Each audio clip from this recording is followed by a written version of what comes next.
कहानी को सुनने से पहले निवेदन है, सब्सक्राइब जरूर करें। आपके एक लाइक और सब्सक्राइब ही मरी मेहनत फल होता है।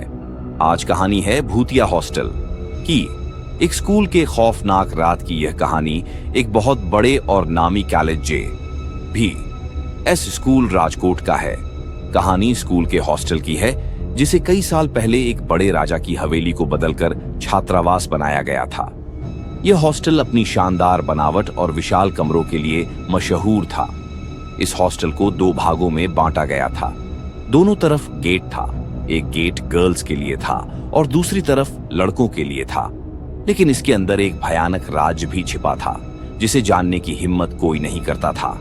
जो नया छात्र आता था, पुराने छात्र उनको इसके बारे में जरूर बताते थे। साल 2021 की बात है। अभिषेक, करण, रोहित और दीपक नाम के 4 दोस्त इसी हॉस्टल में रहते थे।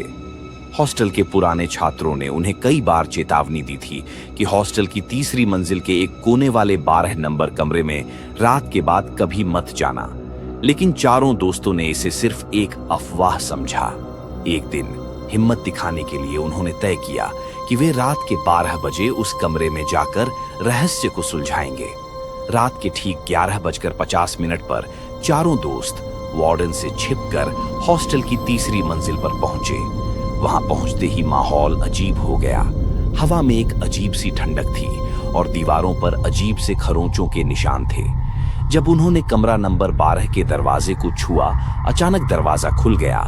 चारों दोस्त धीरे से अंदर गए तो अंदर एक पुराना टूटा हुआ पलंग, एक जर्जर कुर्सी और दीवार पर एक फीकी पड़ी तस्वीर थी। उसमें से एक ने उस तस्वीर को जैसे छुआ, एक अजीब सी आवाज आती है। अब यहीं से शुरुआत होती उन चारों दोस्तों को बुरा समय। अचानक कमरे से किसी के रोने की धीमी आवाज आने लगी। पहले तो दोस्तों को लगा कि यह उनका भ्रम है, लेकिन जैसे जैसे आवाज तेज होती गई, उनके रोंगटे खड़े हो गए। ऐसा लगा जैसे कमरे के दूसरे कोने में कोई खड़ा है। दीपक ने हिम्मत करके टॉर्च उस कोने में मारी, लेकिन वहां कुछ नहीं था। जैसे ही उसने टॉर्च बंद की, रोहित की चीख निकल गई। बोला, कोई मेरे पीछे खड़ा है और मुझे खींच रहा है। चारों ने पीछे मुड़कर देखा और उनके होश उड़ गए। वहां एक अधजली लड़की खड़ी थी, जिसकी आंखें सुर्ख लाल थीं और चेहरा बुरी तरह झुलसा हुआ था। वह धीमी आवाज में बुदबुदा रही थी। वह बोली, केवल इतना बताओ, मैं खूबसूरत हूं या नहीं? मेरे साथ रहोगे? बताओ। इतना बोलकर दीपक का हाथ पकड़ना चाहिए। तभी दीपक बहुत जोर से चिल्लाया, कौन हो तुम? मुझे जाने दो। तभी चारों दोस्त कमरे की गेट की तरफ भागे, लेकिन तभी गेट अचानक बंद हो गया। अचानक खिड़की भी तेज आवाज के साथ बंद हो गया। चारों डर से कांप रहे थे। तभी लड़की ने तेज चीख मारी और कमरे में रखा पुराना पलंग हवा में उठने लगा। दीवारों पर खून से मुझे न्याय चाहिए लिखा दिखाई दिया। किसी तरह हिम्मत जुटाकर रोहित ने दरवाजा खोलने की कोशिश की, लेकिन वह जाम हो चुका था। तभी अभिषेक को याद आया कि पुराने छात्रों ने कहा था कि यदि कभी इस कमरे में फंस जाओ तो दीवार पर लगी तस्वीर को पल दो। तस्वीर बहुत बड़ी थी। उस तस्वीर के पास खून फैला हुआ था। रोहित ने झट से तस्वीर पलटी तो दीवार के पीछे एक सीक्रेट दरवाजा नजर आया। चारों बिना कुछ सोचे उस दरवाजे से बाहर निकलने की कोशिश करने लगे। तभी उस अधजली लड़ डचकी भयानक रूप धारण करके चारों दोस्तों के आगे खड़ी हो जाती है।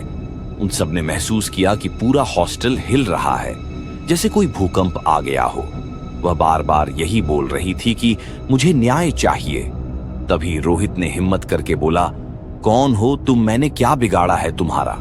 वह बोली, मैं भी कभी यही पढ़ा करती थी। उसने मेरे साथ प्यार का नाटक किया और मुझे बर्बाद कर दिया। मुझे जलाकर मार दिया। सबने मिलकर साबित कर दिया कि मैंने खुद को जलाकर आत्मदाह कर लिया। मुझे न्याय चाहिए, नहीं तो मैं तुम सबको मार डालूंगी। बात करते करते मौका देखते ही उसने उसी दरवाजे से बाहर निकलकर दौड़ते हुए ग्राउंड फ्लोर पर पहुंचे और चीखते हुए वार्डन के कमरे में घुस गए। अगले दिन जब हॉस्टल के पुराने रिकॉर्ड खंगाले गए तो एक चौंकाने वाली सच्चाई सामने आई। 50 साल पहले इस स्कूल की एक लड़की को कुछ लोगों ने जिंदा जला दिया था, क्योंकि उसने हॉस्टल के कुछ गहरे राज जान लिए थे। उसके साथ प्यार का नाटक करके उसको जला दिया गया था। बाद से उसकी आत्मा उसी कमरे में कैद होकर रह गई। उस रात के बाद अभिषेक, करण, रोहित और दीपक ने हॉस्टल छोड़ दिया, लेकिन जो लोग वहां रहे वे अब भी कभी कभी तीसरी मंजिल से किसी के रोने और दरवाजे के खुद ब खुद खुलने बंद होने की आवाजें सुनते हैं।